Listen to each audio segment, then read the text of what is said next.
বন্ধুরা, আপনারা জানেন এবছর আলু পেঁয়াজের দাম খুব কম। এই একদিন দুই দিন আগে আলু পেঁয়াজের দাম কেজিতে 10 টাকা বাড়লেও আজকের বাজারে পেঁয়াজের দাম কমে গেছে। একদিন আগে যেখানে পেঁয়াজ বিক্রি হয়েছে 50 টাকা 51 টাকা, আজ সেখানে বিক্রি হচ্ছে 48 টাকা 49 টাকা।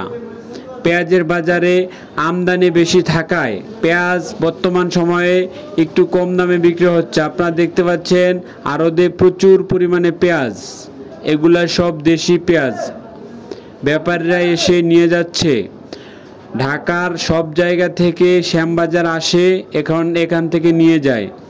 ঢাকার বাইরেও সব জেলাতেই এই বাজার থেকে মাল যায়। আপনারা দেখতে পাচ্ছেন পেঁয়াজের পাশাপাশি রসুন রয়েছে।